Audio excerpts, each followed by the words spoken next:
오늘 우리에게 주신 하나님의 말씀 마태복음 13장 1절에서 9절입니다. 우리 한 목소리로 한번 같이 읽어보도록 하겠습니다.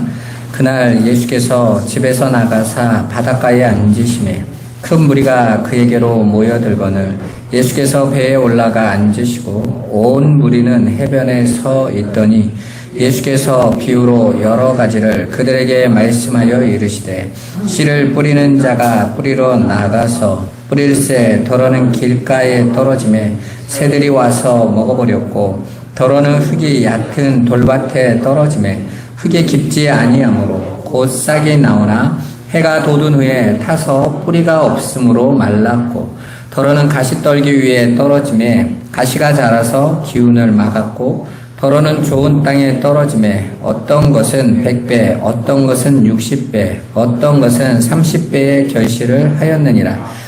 귀 있는 자는 들으라 하시니라. 아멘. 네, 오늘은 씨 뿌리는 자의 비유입니다. 우리가 먼저 지난 시간에 예수님의 진정한 가족인가에 관한 내용을 살펴보았죠.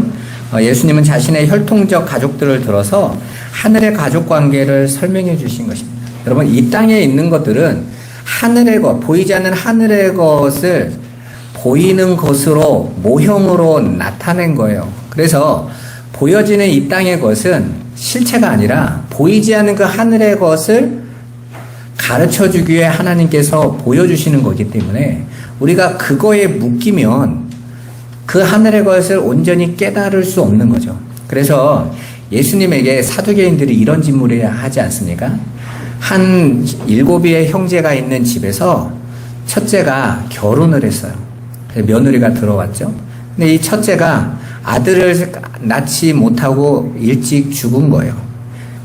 이스라엘에는 형사 취수제가 있죠. 반드시 장자의 씨를 넘겨야 되기 때문에 둘째가 또 형수와 결혼을 합니다. 근데 둘째도 아들을 낳지 못하고 금방 죽어요. 그렇게 셋째, 넷째, 다섯째, 여섯째, 일곱째 다 그 한 여인과 결혼을 했다라는 거예요.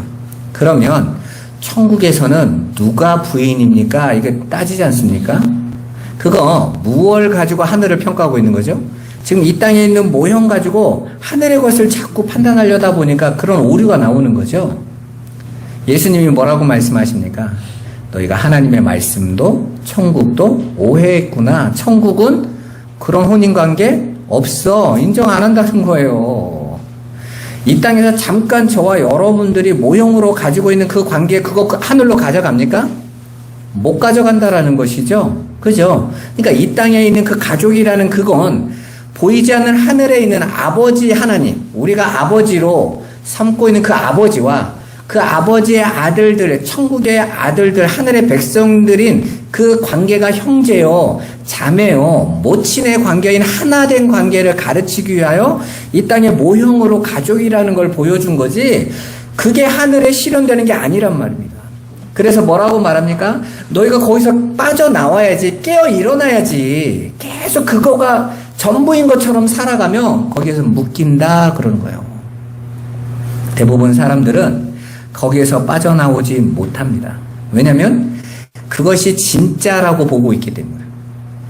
우리가 지금 보고 만지고 느껴지는 거 이게 진짜라고 이것만이 다다라고 생각하고 있으니까 거기서 못 나오는 거죠. 거기에 상처받고 거기에 불안하고 거기에 무서워하고 거기에 묶여버리는 거예요. 그걸 종이다라고 하는 거예요, 성경은. 거기에 종되면 너 절대로 거기에서 못 나와. 그리고 하나님 백성은 어떻게 합니까? 진리의 말씀으로 거기서 나오게 하는, 빠져나오게 하는. 자식을 사랑하고 남편을 사랑하고 내 형제를 사랑하지만 그 관계가 영원하게 나와 함께 할 거다라고 믿지 않는 것입니다. 여러분, 우리나라에서는 제사 제도가 있죠? 왜 제사가 뭐죠? 나는 죽는데 나를 이은 내 아들이 나를 제사를 지내므로 나는 살아있다라는 것을 의미를 두려고 하는 거예요. 하나님 말씀하시죠. 그런다고 사는 거야? 없는 건데 착각하는 거죠. 그러니까 내 목숨을 내 힘으로 지키겠다라고 여기는 자들이 이 세상에서 자신의 비석을 세우고 이름을 남겨서 자식들이 나를 계속 기억하게 함으로 나 살아있음을 위로받고 싶은 거죠. 그건 거짓이라는 거예요. 그래서 오늘 예수님께서 바로 진리의 영, 주 안에서 그 이루어질, 완성될 진짜 묵시 속에 하늘의 백성들, 그들이 진짜 천국의 가족들인 것이고, 그들은 오직 예수 그리스도의 십자가의 피로 탄생하게 될 것을 말씀해 주기 위하여 오히려 자신의 혈통적인 어머니 마리아, 형제들이 왔는데도 그걸 빗대서 누가 내 모친이고 누가 내 형제고 누가 내 자매냐라고 일부러 말씀하신 거예요. 그리고 그 진리의 말씀, 예수 안에 있는 그들을 가리켜서 내 모친이고 형제고 자매다. 그건 그냥 비약적으로 나를 따라와야지 이런 뜻을 말한 게 아니라 이게 진짜인 거야 라고 말씀하고 계시는 거죠. 로마서 2장 28절 29절로 한번 가보세요. 다시 한번 읽어보시죠. 무릇 표면적 유대인이 유대인이 아니요 표면적 육신의 할례가 아니니라. 오직 이면적 유대인이 유대인이며 할례는 마음에 할지니 영에 있고 율법 조문에 있지 아니한 것이라. 그 칭찬이 사람에게서가 아니요 다만 하나님에게서니라. 아멘. 그러면 사도 바울이 어떤 사람입니까? 드러나는 율법에 목숨을 걸던 사람이잖아. 그죠? 유대인의 혈통?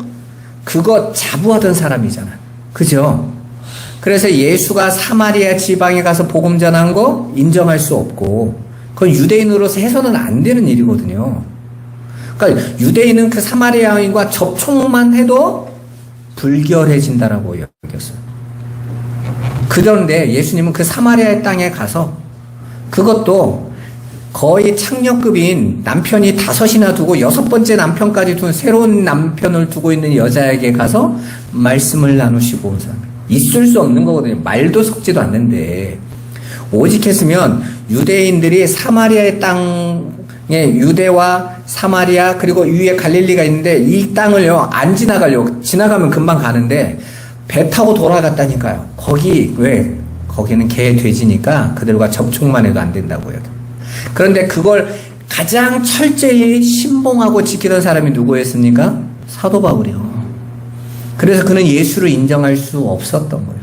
창녀의 친구요, 세리와 어울리고 죄인들과 함께하고 있는 모습은 율법에서는 그건 다 부정한 것들이니까 그것들과 접촉하면 어디로 들어갈 수가 없어요? 성전에 절대 들어갈 수가 없어요. 하나님 백성 안에서 절대 함께할 수 없거든요. 그런데 진리를 전한다는 어떤 자가 와가지고 오히려 율법이 하지 말라는 걸 다 하고 있는 거예요. 겉으로 나타나고 있는 그 죄를 깨끗하게 함이 율법인데 그걸 안 하고 있는 예수를 따라갈 수 없었던 것입니다. 오히려 박해하고 있었죠. 그랬던 사도 바울이 예수를 만나고 나서 복음을 깨닫고 나서 우리에게 가르쳐주고 있는 진리의 내용이 뭡니까? 자기가 지금까지 그렇게 신봉하던 표면적인 유대인, 율법 지킴, 할례 행함, 그걸요 뭐라고 말합니까? 그거 아무것도 아니야. 그런 표면적 유대인이 진짜 유대인이 아니요.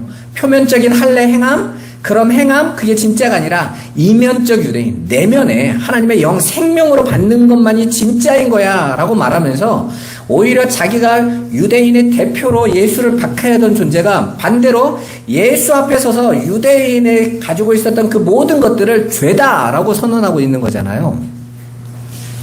우리가 이 세상에서 절대로 끊어내지 못하는 그런 혈연, 땅의 일을 철저히 부정해버립니다. 우리의 열심과 노력으로 이루어 내놓는 것들을 다 부정해버려요. 오직 예수 그리스도의 의로 새롭게 탄생하게 될 하나님의 아들들에 대해서 말해주고 있는 거예요. 그러니까 예수님이 누가 내 모친이며 형제며 자매냐라고 질문한 것처럼 바울은 누가 진짜 유대인이냐라고 질문하고 있는 거예요. 여러분 유대인들은 성이 없다라는 거 아시죠? 다 한 아버지에게서 나왔잖아요. 아브라함, 야곱에게서 나왔단 말이에요. 그래서 그들은 모두가 하나님의 아들들이라는 선민의식으로 다 한 혈통이었어요. 그래서 그들은 성이 필요 없었어요. 그래서 유대인들의 이름이 나올 때는 갈릴리의 누구 이런 식으로 나오죠. 왜? 성이 없으니까 그 사람을 명확하게 지명해 줄 수가 없는 거예요. 따라서 한 모친, 한 형제, 한 자매들인 거예요. 사실은 그들은. 왜요? 다 야곱 안에서 한 형제들인 거니까. 따라서 예수님과 바울이 동일하게 하늘의 자녀들인 오직 예수 그리스도의 은혜, 곧 진리의 말씀으로 연합된 자들이 사실은 유대인들인 것이죠. 바로 여러분들입니다. 성도들이 하나님의 아들들인 거예요. 그건 새로운 가족, 그러나 이미 영원한 가족들이었던 겁니다. 여러분, 하나님의 백성들이 우리가 예수를 잘 믿어서 하나님의 백성이 되나요? 아니면 처음부터 하나님 백성이었던 자들이 이 세상에 잠깐 나그네로 왔다가 가는 겁니까? 처음부터잖아요. 우리는 이미 창세 전에 하나님 백성들로 부름받은 자들이라고 그러죠. 부름받았다라는 것은 역사 속에서 부름받을 것이라는 것이 아니라 이미 창세 전부터 있었다라는 뜻이에요. 아들들로.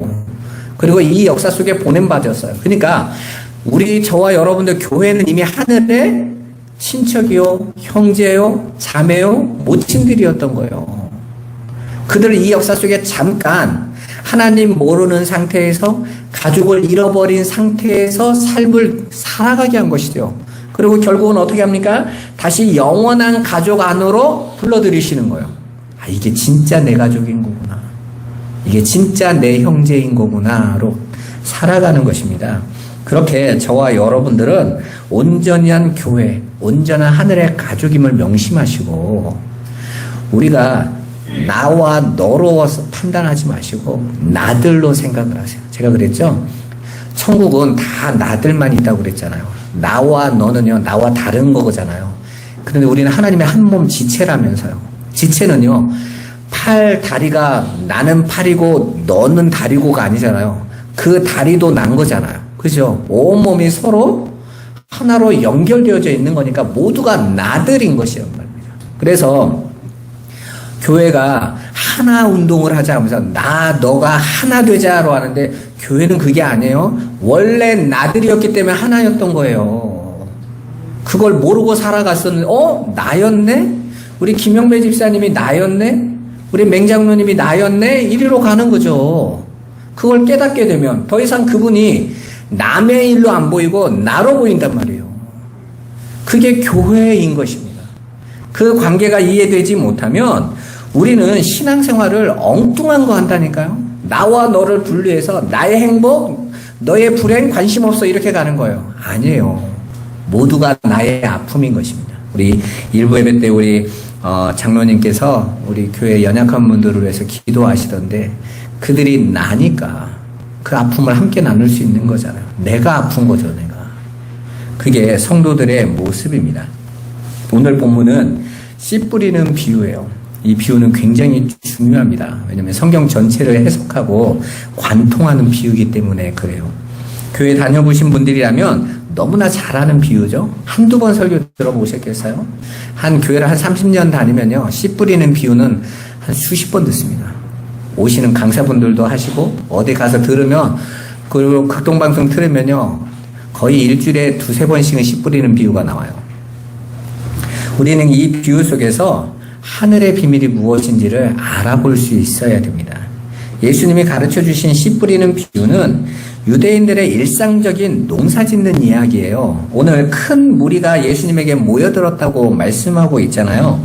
그래서 예수님은 그들이 다 알고 있는 농사의 원리를 이용하여 진리의 내용을 그들에게 전하고 있는 거예요. 그런데 그건 비유예요. 비유가 뭡니까? 보이지 않는 하늘의 것을 이 땅의 것으로 가르쳐주고 있는 거거든요. 그래서 이 땅의 것을 그걸 그대로 받으면 실족한다고 그랬죠. 그 생활 방식을 그냥 말씀대로 산다라는 말을 어떤 분들은 말씀에 쓰여진 대로 사는 걸로 알아요. 그건 착각하고 있는 겁니다. 말씀은 보이지 않는 하늘의 것을 땅의 것으로 가르쳐주고 있는 거예요. 그걸 통해서 하늘의 것을 볼 수 있어야 되는데 절대로 볼 수 없죠. 그래서 성령이 우리에게 그걸 가르쳐 주시고 깨닫게 하셔야만 된다라고 말하고 있는 거예요. 그래서 그 진리의 내용을 하나님 백성들은 알아들을 수 없기 때문에 성경을 이렇게 모두에게 보라고 펼쳐놓은 거예요. 그런데 이걸 모두에게 성경을 보라고 펼쳐놔도 그걸 알아볼 수 있는 사람이 없다니까요. 계몽주의의 선구자인 루소 같은 사람은 성경을 백독하고 나서 뭐라고 말합니까? 성경은 쓸데없는 책이라고 그랬어요. 볼테르 같은 경우는요, 18세기에 그 볼테르 같은 사람은 그 시대가 지나가기 전에 모든 성경은 쓰레기통에 들어가게 될 거다. 왜? 교육을 받고 이제 지식이 깨어난 자들은 이 성경이 다 허구와 신화와 아무 쓸모없는 책이라고 말할 거기 때문에 이건 그냥 신화 속 얘기야. 그러니까 아무도 안 들을 거야 했지만 성경은 더더욱 말씀을 타고 생명을 살리면서 가고 있어요. 그러니까 그들이 보고 있는 건 성경에 나타낸 비유 껍데기만 보고 있는 거죠. 슈바이처 같은 박사분들은 신학학위를요 많이 가지고 신학 박사를 가지고 나도 예수처럼 살아보겠다고 성경을 껍데기만 가지고 예수의 훌륭함, 열심, 남 살리는 삶, 그 삶 살아갔단 말입니다. 그런데 성경은 그들을 향하여 하나님의 말씀 비유에 걸려든 자들이라고 그래요. 진리를 못 보고 있는 거죠. 그런데 우리 한국교회도 그런 면이 없지 않아요. 보통 저와 여러분들이 이 비유를 어떻게 받았는지를 한번 떠올려 보시면 압니다. 오늘 예수님께서 이 비유를 말씀하시고 제자들에게 오셔서 그랬더니 예수님이 왜 비유로 말씀하세요? 이렇게 말합니다. 그때 예수님이 뭐라고 말합니까? 저들에게는 아니고 너희에게만 허락되었으니까 그래요. 그러니까 비유는 그 말씀 그 자체가 아니라 그 말씀이 허락된 자들에게만 진리로 열린다라는 것이죠. 그 말은 우리가 이 씨 뿌리는 비유를 그냥 우리의 일상, 이 땅의 어떤 성공 비결이나 윤리, 도덕적 성숙 등 우리 육신의 이익을 위한 방법으로 자칫 해석해서 받아들이면 절대로 안 된다라는 거예요. 그런데 중요한 건 성경 전체를 비유다 이렇게 말씀하세요. 예수님 말씀하시잖아요. 당신이 하신 말씀이 비유가 아니면 말씀하시지 않았다 이렇게 말씀하셨어요. 구약에도 그러죠. 하나님께서 이 세상에 보여지는 모든 것을 비유로 보여주셨다 그래요. 그러면 성경에 기록된 사건들, 일, 인물, 그리고 예수님의 공생의 그 모든 말씀이 비유 안에 담겨진 건데 그 비유의 말씀은 반드시 진리로 해석하는 자가 있어야 되겠죠. 그래서 초대교회가 제일 먼저 누구부터 뽑습니까? 교사요. 가르치는 자. 비유를 풀어서 가르치는 거예요. 그래서 바울이 그러죠. 나는 너희가 모두가 은사 중에 예언하는 은사 좀 가졌으면 좋겠어 그러죠. 근데 그 예언이라는 것은요. 그 진리의 말씀을 풀어주는 사람들인 거예요. 우리같이 몇 날 몇 월 며칠에 동쪽으로 가 서쪽으로 가 이게 아니고요. 그러니까 성경에서 그 예언가 그들이 선지자들이죠. 나비라는 이 선지자라는 뜻이 진리를 밝히 드러내는 자들이라는 뜻이에요. 우리같이 뭐 점치고 우리 딸이 대학을 갈 수 있을까요? 어느 대를 갈까요? 이쪽으로 가 저쪽으로 가. 그게 무슨 예언가입니까 여러분? 그건 무당이나 하는 것이죠. 이제 교회의 예언이라는 것은 진리를 열어 펼쳐 보여주는 자들인 거예요. 그래서 바울이 난 너희들이 제발 다 예언하기를 했습니다. 통변하기를 원해 그러죠. 진리의 말씀으로 가르쳐 줬으면 좋겠어. 그러려면 그 진리의 말씀을 먼저 알아야 되잖아요. 자, 오늘 말씀을 한번 봐보세요. 본문은 자칫 씨가 잘 자라는 좋은 땅이 되자라는 이야기처럼 들려요. 왜냐하면 앞에 길가, 돌밭, 가시떨기, 옥토가 있는데 그 앞에 있는 새 땅은 전혀 열매가 나지 못했고 옥토에서만 30배, 60배, 100배가 되니까 이 말씀을 자칫 쉽게 받아들이면 우리 옥토가 되자라는 말로 받아들일 수 있단 말입니다. 그런데 사실은 여기에서 나오는 땅은 3개밖에 없어요. 길가, 돌밭, 가시떨기 밭인 거예요. 옥토는 이 땅에 하나도 없습니다. 여러분 30배, 60배, 100배의 열매가 날 수 있는 옥토가 있다면 그들 스스로가 훌륭한 거잖아요. 그죠? 그런데 이 땅에서는 그럴 수 있는 존재가 없단 말이에요. 그러니까 이 말씀을 잘 여러분들이 이해하셔야 돼요. 많은 분들이 좋은 땅에 꽂혀서 나를 옥토로 만들고야 말겠다라는 다짐을 합니다. 그래서 우리가 알고 있는 세상에서 인정해주는 그런 윤리적, 도덕적, 잘 사는 삶에 매진하는 거예요. 그들이 하나님의 일에 열심히 하겠다고 하는 거거든요, 그게. 그러나 이 비유의 핵심은요, 씨 뿌리는 자에게 있어요. 길가, 돌밭, 가시떨기 밭에 목표가 있는 게 아니란 말입니다. 한번 생각해 봐 보세요. 오늘 말씀에 보면 씨 뿌리는 자는 누구죠? 하나님이시죠. 씨는 하나님이 뿌리세요. 씨는 말씀 곧 예수 그리스도입니다. 누가복음 8장 11절에 병영 구절이 어떻게 나오는지 한번 봐보세요. 같이 한번 읽어보겠습니다. 이 비유는 이러하니라. 씨는 하나님의 말씀이요. 네. 지금 누가복음에서 이 씨 뿌리는 비유에서 여기에서 씨는 하나님의 말씀이다 라고 예수님이 아예 딱 선언하세요. 근데 말씀, 이 씨라는 단어가 아들 예수라는 말로도 연결된다고 그랬죠. 그래서 요한복음에서는 말씀이 육신이 되어 이 세상에 왔다라고 그러잖아요. 그분이 누구세요? 예수 그리스도세요. 그러니까 여기서 말하는 씨는 말씀이며 예수 그리스도 당신을 지금 가르쳐주고 있는 거예요. 그렇다면 밭은 뭘까요? 밭은 그 말씀이 떨어지는 곳, 심겨지는 곳, 세상을 가리켜요. 그래서 마태복음 13장 38절에 밭은 세상이요 이렇게 명한다고요. 그리고 그 세상은 곧 세상에 있는 자기 백성들인 거죠. 그렇죠? 그래서 성경에서는 세상이 항상 둘로 보이잖아요. 하나님이 세상을 이처럼 사랑하사라고 할 때 하나님이 이 우주 전체를 사랑한다는 뜻입니까? 아니죠. 우주 전체를 사랑하셔서 십자가를 지셨나요? 아니면 자기 백성을 위해서 십자가를 지셨나요? 자기 백성을 위해서 십자가를 지셨어요. 그죠? 그래서 마리아가 아이를 가졌을 때 이름을 예수라 하라. 이는 저가 자기 백성의 죄를 저희에서 구원할 자, 자기 백성의 그 죄에서 구원할 자가 예수인 거잖아요. 자기 백성이 있다고요. 자기 백성. 그리고 그 자기 백성을 세상을 이처럼 사랑하셨다. 그 세상이라고 표현하신다고요. 자, 그럼 밭은 세상이에요. 그러면 그 세상이 우리가 그냥 땅의 밭으로만 평가해서 한번 생각해 봐 보자고요. 스스로 밭이 노력하면 돌덩어리가 치워줄 수 있나요? 밭이 열심히 노력하면 돌덩이가 이 밭에서는 못 있겠다고 돌덩이가 팍 나갑니까? 길가가 단단해진 그 길가가 밭이 뭔가를 막 트위스트를 열심히 하면 보들보들한 땅이 될 수 있나요? 밭에 심겨진 그 가시덩굴이 밭이 노력하면 빠질 수 있습니까? 밭이 그럴 힘이 있어요? 밭은 그럴 힘이 없습니다. 근데 우리가 자칫 착각을 하면 돌밭 같고 길가 같은 가시떨기 같은 나를 옥토로 만들겠다고 하면 어떤 장면이 나오냐면 가시떨기를요 상처로 표현하는 거예요.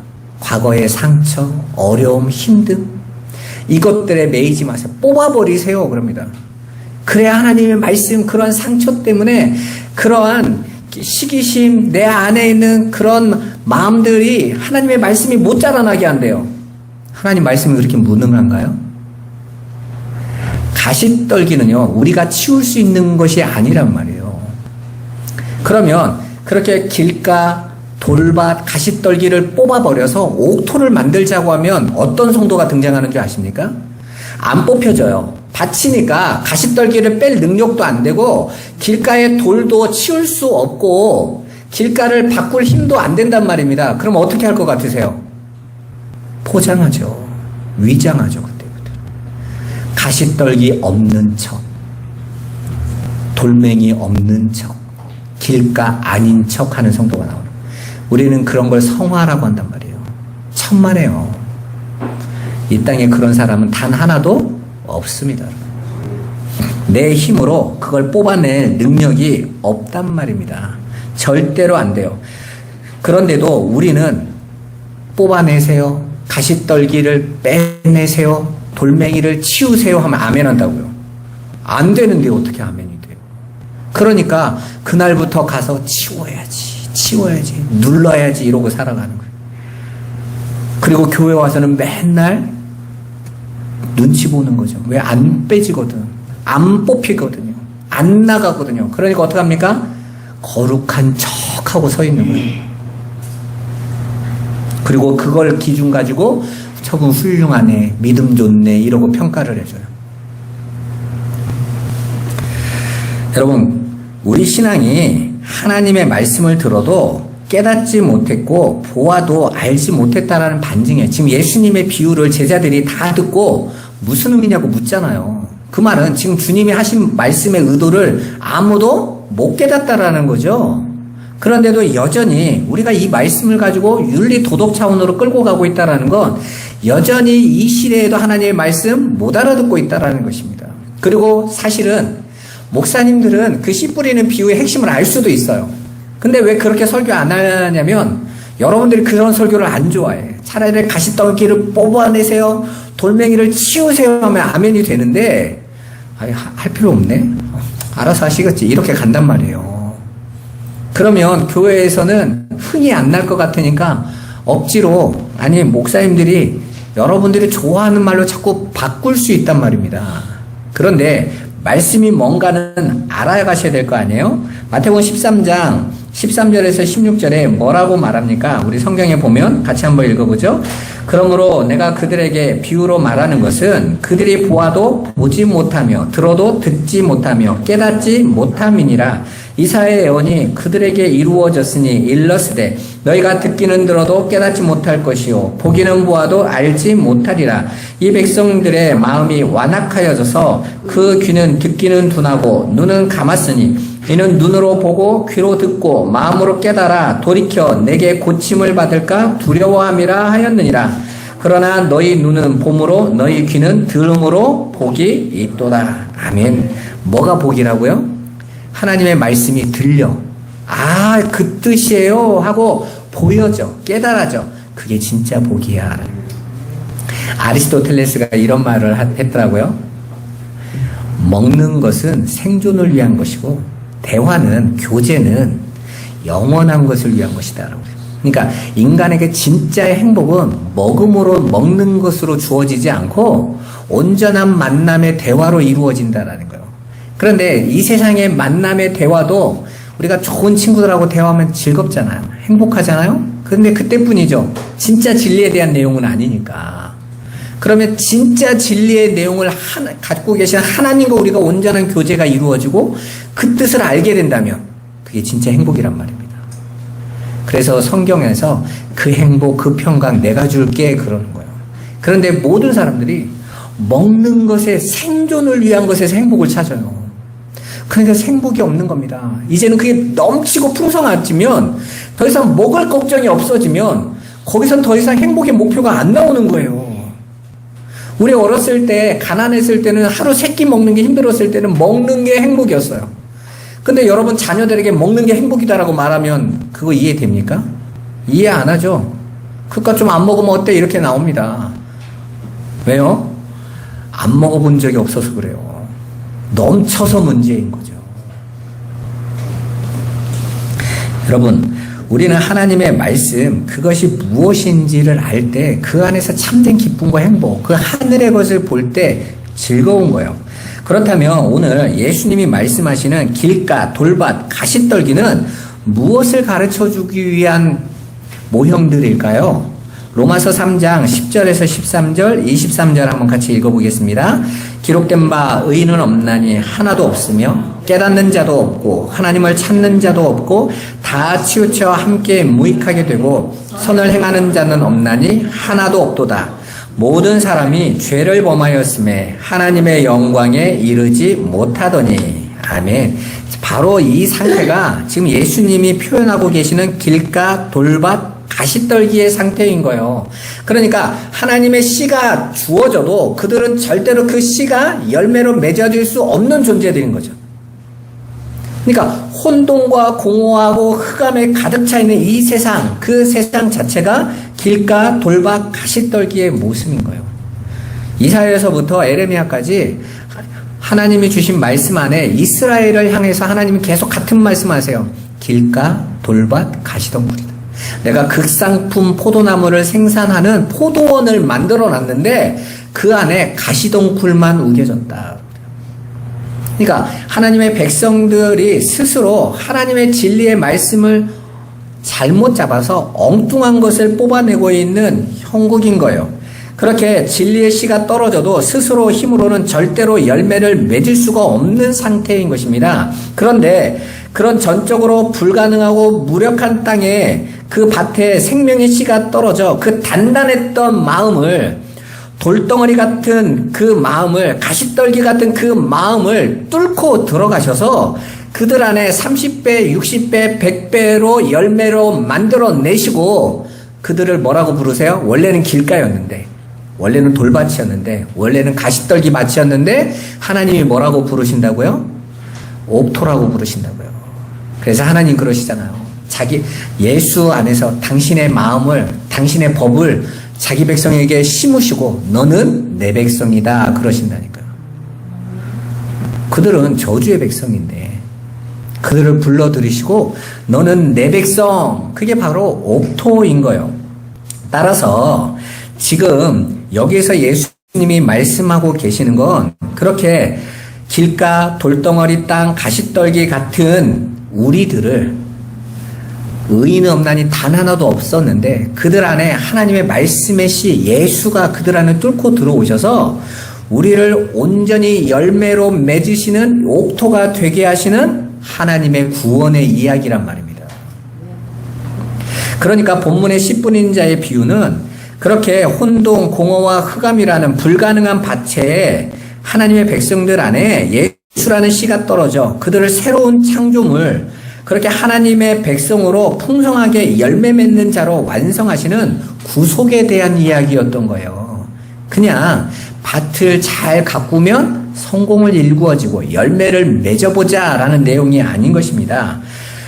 여러분, 우리는 신앙생활을 하면서 내가 좋은 밭이라는 걸 자꾸 증명하려고 해요. 좋은 밭은 없다고 이미 선언하셨는데, 이렇게 우리가 말씀을 오해하면 엉뚱한 일에 집중한다니까요. 내가 누구인지를 발견하지 못하고 좋은 밭이 되는 인생의 목표를 정하라는 이야기가 아닌 것입니다.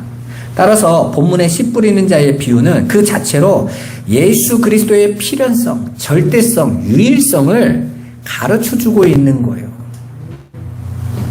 그래서 예수님께서도 씨 뿌리는 자의 비유를 말씀하시면서 또 이렇게 말씀하세요. 마가복음 4장 13절 같이 한번 읽어보겠습니다. 또 이르시되 너희가 이 비유를 알지 못할진데 어떻게 모든 비유를 알겠느냐. 아멘. 이게 뭔 말이에요? 이 씨 뿌리는 비유를 알지 못하면 다른 비유, 다른 말씀 절대로 그 안에 담겨있는 내용 못 알아듣는다는 거죠. 그러니까 예수님이 드신 모든 비유는 다 한 가지를 담고 있는 거예요. 바로 예수 그리스도와 하나님 나라에 대한 이야기고, 예수 그리스도로 말미암아 하나님 나라로 저와 여러분들을 만들어내시는 바로 하나님의 구속에 대한 이야기란 말입니다. 또 이 씨 뿌리는 자의 비유로 주신 예수와 하나님 나라에 관해 이해 못하며 분명 다른 비유들도 엉뚱한 도덕, 윤리적 교훈으로 율법적으로 오해하게 될 거라는 거예요. 여러분, 한 주간 동안 여러분이 예수 그리스도 안에 있는 십자가의 풍요를 누려보고 맛보셨어요? 제가 이번 주에 라오스에 가는데 39도였거든요. 우리 사모님은 화요일 날부터 더위를 먹기 시작해서 수요일 날 갔더니 뻗어버리더라고요. 그냥 갔어, 사람이. 아직도 정신이 온전하지 않아요. 어제 와가지고 하루 종일 그 여름에 닭이 이렇게 더우면 이렇게 이러고 있잖아요. 하루 종일 그러더라고요. 아침에도 못 일어나겠다고. 저는 좀 건강한 체질이잖아요. 근데 한 금요일쯤 되니까 이게 몸이 열이 있기 시작하더니 금요일쯤 가니까 거의 맛이 갔어요, 저도. 그래가지고 오는 상황이나 이런 게 헷갈려서 너무 더운 거예요. 아침에 눈 떴더니 30도야. 아침부터. 그러니까 여러분 얼마나 재미냐면요. 저녁에 물을 딱 틀었는데 뜨거운 물이 나와. 보일러가 없는데 그냥 스스로 데워지고, 이게 식지도 않았는데 아침부터 또 데워지니까 얼마나 더운지요. 전 처음으로 느껴봤어요. 이게 햇빛이 화살같이 뜨겁다라는 걸 그때 알았어요. 체감온도 43도예요. 라오스가 지금. 근데 선교사님은 아유 그래도 지금 얼마나 좋아져. 10도가 내려갔다는 거예요. 지지난주에는 체감온도가 53도였대요. 죽는 줄 알았대요. 아, 죽겠구나. 이 정도로, 여길 정도로 너무 동남아가 지금 이상기온이라고 그러잖아요. 근데 그 사람들 거기 살더라고요. 거기다 식당마다요, 에어컨이 없어요. 원래 그렇게 사는지 모르겠는데, 미치겠더라고요. 거기다가 전력도 약하잖아요. 이 나라가 중국이 전력회사를 자기네가 사기업으로 사들여가지고 빚을 못 갚아가지고 중국이 전력을 라오스에 돈 받고 판대요. 그러면 2배가 올랐대. 근데 그것도 좋은 전기도 아니고 에어컨이 틀려면 전력 양이 필요하잖아요. 돌리려면. 그래야 시원하게 돌릴 수 있는데 전기가 걸걸걸 하고 들어오니까 에어컨은 어떻게 나냐면 골골골 하게 나와요. 전혀 안 시원해, 에어컨이요. 그렇게 일주일 있다가 어제 토요일 날 탁 자고 완전히 기절을 했다가 아침에 탁 와서 우리나라 땅에 탁 도착했는데 핸드폰에 딱 찍히더라고요. 18도. 다 공항에 나오는 순간 내 코가요 뻥 뚫리면서 온몸이 살겠다라는 표현을 온몸으로 하는 거예요. 밖으로 딱 나왔는데 그렇게 상쾌하고 시원하고. 근데 우리 사모님이 그런 얘기 하더라고요. 만약 여기에만 있었다면 아우 더워 힘들어 이러고 있었을 거라는 거예요. 근데 그 찜질방 같은 곳에 일주일 갔다 왔더니 너무 우리나라 날씨 좋다, 너무 시원하다, 너무 살 것 같아, 나 다시는 안 나가 그러더라고요. 날 제대로 잘못 잡은 거예요. 여러분, 저와 여러분들이 십자가의 풍성함을 어떻게 누릴 수 있어요? 이 죄의 세상과 이 어둠의 세상의 혼돈과 공허한 세상의 모습을 보고 그 안에서 도대체 구원할 길이 없는 나를 십자가의 은혜로 구원하신 그 사랑이 보여질 때 그 십자가의 풍부함이 보이는 거예요. 우리는 그냥 예수 믿어 구원받고 그 안에서 살면 되지 이렇게 하니까 십자가의 풍부함을 못 느껴요. 근데 왜 십자가로 구원하신 저와 여러분들을 여전히 이 땅에 살게 하시냔 말이에요. 이 혼돈과 공허를 왜 지나가게 하십니까? 십자가의 풍부함을 배우라고, 그 하늘의 풍성함을 깨달으라고. 그래서 탕자가 나간다고 했을 때 그래 나가 하시는 거예요. 그리고 그들이 나갔더니 어떻게 됩니까? 나갔다가 탕자가 아버지의 집에 와서 뭐라고 말하죠? 저는 아버지만 있으면 돼요. 전 돈도 필요 없고 양식도 필요 없고 성공도 필요 없고 아버지면 됩니다. 난 이 집에 종으로라도 아버지 옆에만 있게 해주세요. 여기가 풍요로운 곳이었네요. 여기가 행복한 곳이었네요. 그거 깨달은 거예요. 그래서 하나님께서는 저와 여러분들에게 이 역사를 보내신 것입니다. 그런데 그 하나님의 진리를 엉터리 것으로 알면 우리가 또 하나님의 말씀, 그 복음의 기쁜 소식, 그 십자가로 우리에게 허락하신 그 하늘의 풍성함을 못 누리고 엉뚱한 거 찾고 살아간단 말이에요. 그렇게 되면 하나님의 사랑과 긍휼, 그 완성된 하나님 나라의 풍성함을 여러분들이 누리는 게 아니라 오히려 하나님이 여러분들에게 율법이 되고 심판자가 되어버려요. 우리는 그 하나님 나라에 들어가기 위해 오늘도 수고하고 무거운 율법으로서의 말씀의 종이 되어버리는 거예요. 하나님과 즐겁고 행복한 관계가 아닌 주인과 종의 관계가 되어서 불안하고 무서워서 신앙생활을 하게 되는 것입니다. 여러분 어떤 신앙생활을 하셨습니까? 여러분 예배가 짐입니까? 기도가 힘이 되세요? 전도 선교가 고난의 짐 순교의 길이 되는 건가요? 아니죠. 그런데 왜 우리에게 무거운 짐이 되고 힘겹고 지친 삶으로 전도와 선교와 예배가 그 자리에 들어오게 되는 거죠? 그건 저와 여러분들이 지금까지 하나님의 복음, 그 자유케 하는 복음을 율법으로 배웠기 때문에 그래요. 힘써라, 애써라, 죽도록 해야 하나님이 인정하신다. 그것도 못해 십자가까지 져주셨는데 우리는 이렇게 들어보니까 나 못했는데 어떡하지? 나갈 모습이 안 되는 거예요. 여러분, 여전히 복음을 율법으로 붙잡고 있기 때문에 짐이 되는 것입니다. 무거운 게 되는 거예요. 하나님이 우리에게 주신 그 십자가의 풍성함을 못 누리고 다시 율법으로 돌아가 우리의 힘과 노력으로 하나님의 일을 이루어야 되는 것처럼 하나님의 칭찬과 보상이 올 거라는 가짜 복음, 다른 복음, 율법을 복음이라 잘못 배웠기 때문에 그래요. 여러분, 저와 여러분들이 복음을 전하는 이 일은 왜 하는 겁니까? 내게 주신 그 십자가의 풍성함을 알지 못하고 종되었던 자들에게 안타까워서 하는 거지. 그걸 전도를 하고 선교를 해서 내가 다시 또 이 세상에서 복을 한번 누려봐야겠다. 세상의 육신의 것을 더 하나님 앞에 받아내겠다. 이러니까 종이 되는 거거든요.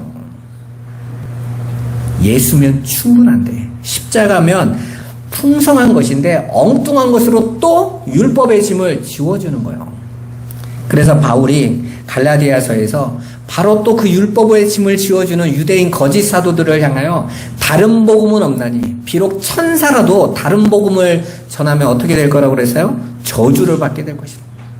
아주 욕을 그냥 계속해야 되지 않습니까? 왜요? 왜 복음을 율법으로 바꿔? 근데 이 시대에 오늘날 교회도 또 복음을 율법으로 바꿔요. 왜요? 그래야 하거든요. 하나님의 교회를 세워가는데 기쁨과 즐거움으로 동참하라고 하면 잘 안 할 것 같아. 그러니까 성전 지어야 복받고 복받을 자격을 만들어야 예수가 구원하셔서도, 구원은 당연한 건데 축복은 따로 하는 거라면서요. 구원은 예수가 값없이 주지만 축복은 받을 짓을 해야 받는데 그런 게 어디 있습니까? 그러니까 성도들이 그래, 예수가 받은 구원은 너무 기뻐. 그런데 이 양반이 일 잘하고 헌금 많이 하고 전도 많이 하고 선교 많이 해야 이 세상에 복을 준대. 이러니까 또 종이 되는 거예요. 그런 말이 어디 있어요, 성경에. 그러니까 예수를 또 뭘로 붙잡습니까? 율법으로 잡는 거죠. 그래서 예수님은 당신 자신이 오히려 걸림돌과 함정과 올무라고 말씀하세요, 하나님은. 예수를, 복음을 줬는데 어떤 자들은 그 예수가 또 걸림돌이 되고 바위가 되고 또 함정과 올무가 된다는 거예요. 이사야서 8장 14절 15절 한번 같이 읽어보겠습니다.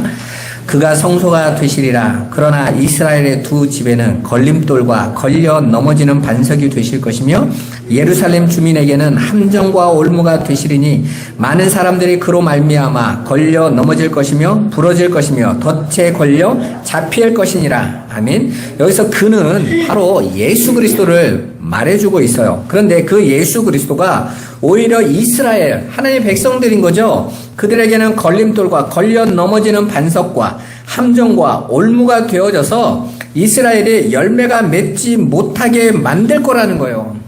오늘 예수님이 말씀하시는 씨가 뿌려졌는데 그 씨가 길가에서, 돌짝밭에서, 가시떨기에서 싹이 피어나지 못하는 것처럼, 열매를 맺어내지 못하는 것처럼 그렇게 될 거라는 거예요. 누구에게요? 예수를 믿는 자들 안에서 길가가 될 거라는 거예요. 돌밭이 될 거라는 것입니다. 가시떨기밭이 될 거라는 거예요. 여러분, 왜 그럼 이런 일이 생길까요? 왜 은혜의 예수가 가시떨기로 돌변하고 돌밭으로 돌변하고 길가로 돌변하고 말까요?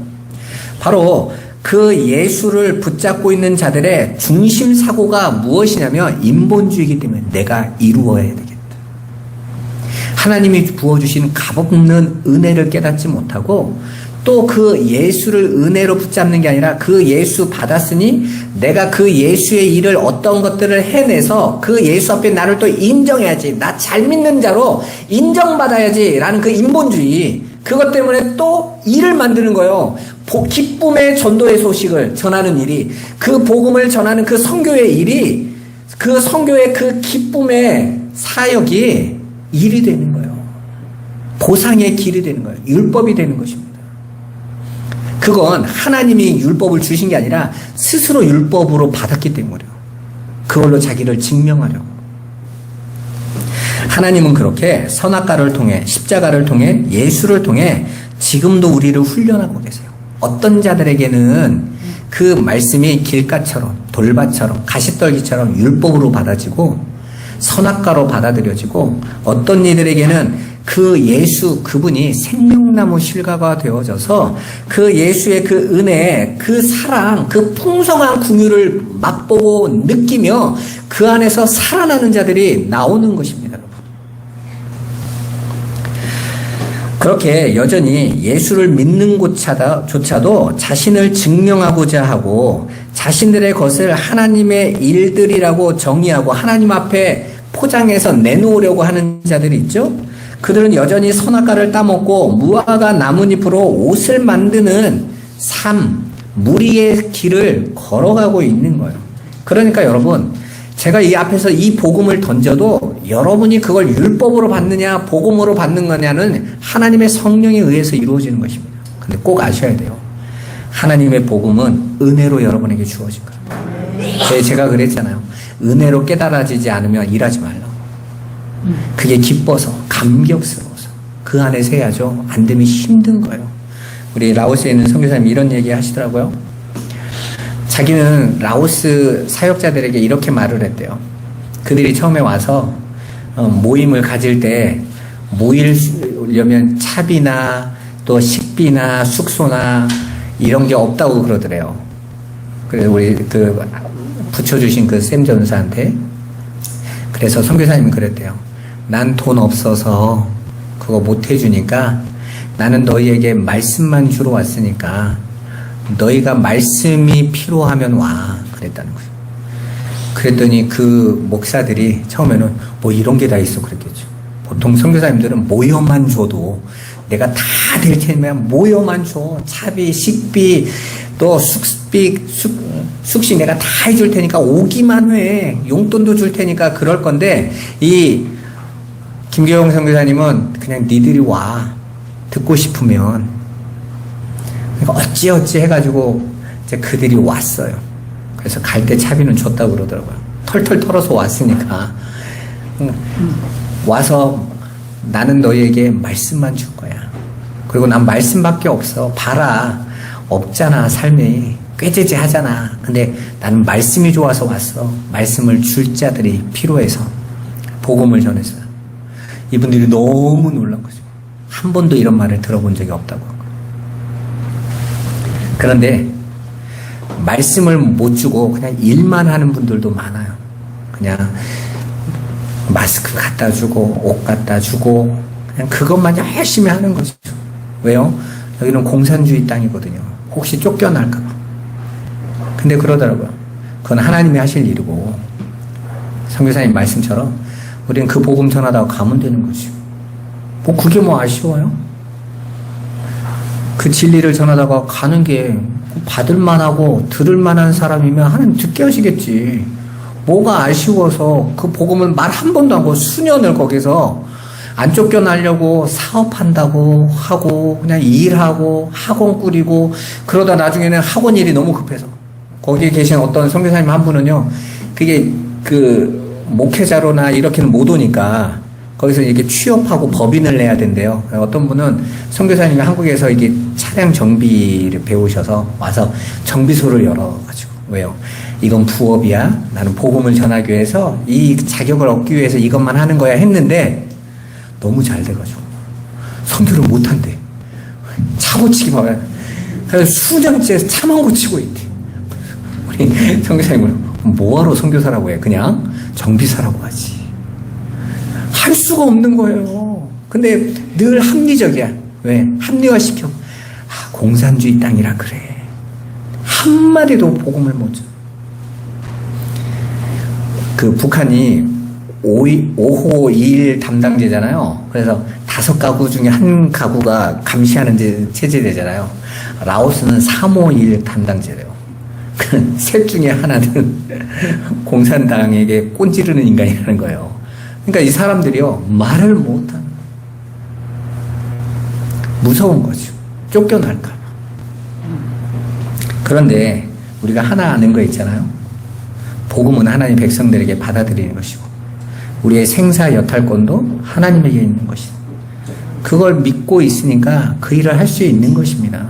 제가 우리 선교사님한테 그런 얘기해서 아니 우리는 일주일도 이렇게 힘든데 어떻게 이 삶을 사세요? 그랬더니 아무렇지도 않은데 그러더라고요. 그러니까 삶이 그거에 대해서 나는 삶의 목적을 두니까 일주일 살아야 되니까. 근데 그분은 복음의 목적이더라고요. 얼마나 부끄러웠는지 몰라요. 그래도 우리 선교사님이 제가 마지막 떠날 때 그러더라고요. 우리 꿈꾸는 교회 성도들이 아무 말 없이 응원해주고 기도해주고 함께 해주는 게 힘이라고.